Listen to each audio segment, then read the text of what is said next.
নমস্কার বন্ধুরা, আমি সুতপাস কিচেন আজ তোমাদের জন্য নিয়ে এসেছি ভেজ ডালের দারুণ সুন্দর রেসিপি। আমার মেয়েকে তো ভীষণ পছন্দ করে রুটি দিয়ে এই রেসিপিটি খেতে। একটু কড়াইতে তেল ঢেলে দিলাম।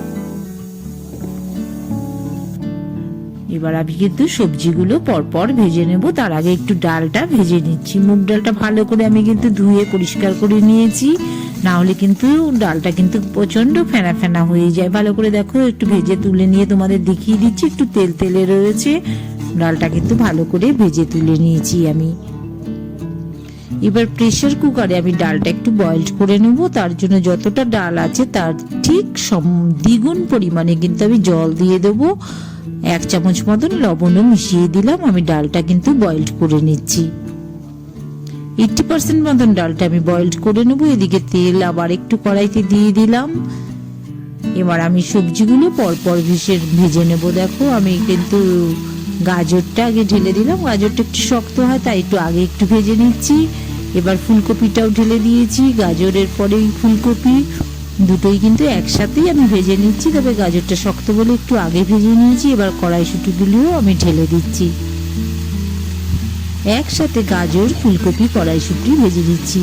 তোমরা যারা আমার মতন বন্ধু আছো তারা মোটামুটি সবাই ভেজ ডাল বাড়িতে করে থাকো, কিন্তু অনেক আমার নতুন ছেলে মেয়েরা আছে যারা কিন্তু জানে না। একটু লবণও মিশিয়ে দিলাম।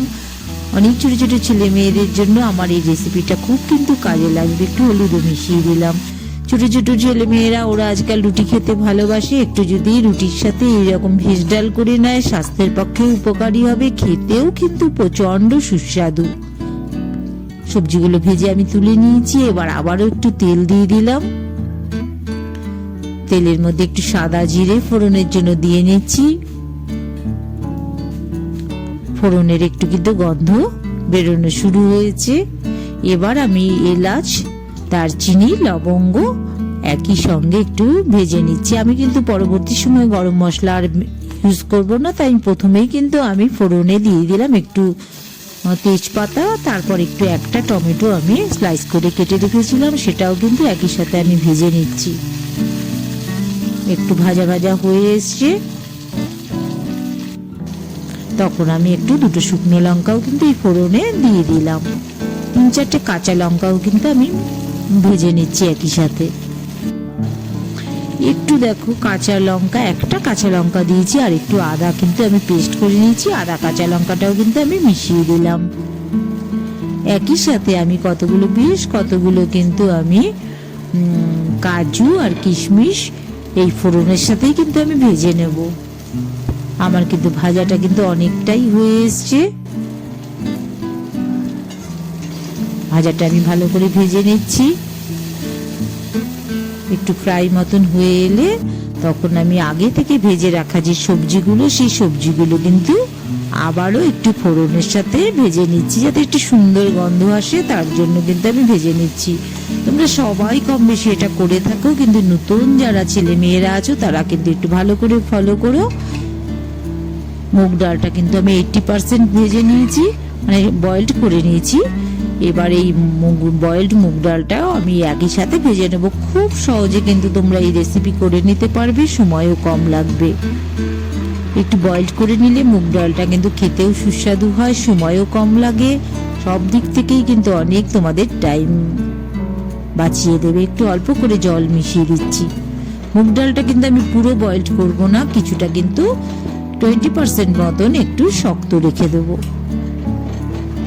তোমাদের ইচ্ছে হলে তোমরা ফুল বয়েলডও করতে পারো। আমি মোটামুটি একটু, যাতে একটু জাস্ট একটু দানা দানা থাকে সেরকম ভাবেই কিন্তু মুগ ডালটা আমি রেডি করে নিচ্ছি। একটু দেখিয়ে দিচ্ছি, দেখো এখনো কিন্তু ডালটা একটু একটু দেখা যাচ্ছে, একটু দানা দানা এখনো হয়ে আছে। 1 চামচ মতন কিন্তু আমি চিনি মিশিয়ে দিলাম। চিনিটাও তোমরা নিজেদের স্বাদ মতন দেবে। কেউ কেউ একটু বেশি মিষ্টি খেতে ভালোবাসো, বুঝে দেবে। 1 চামচ মতন আমি কিন্তু ঘিও মিশিয়ে দিলাম। নিরামিষ ডাল একটু ঘি হলে তো অবশ্যই ভালো লাগবে খেতে। একটু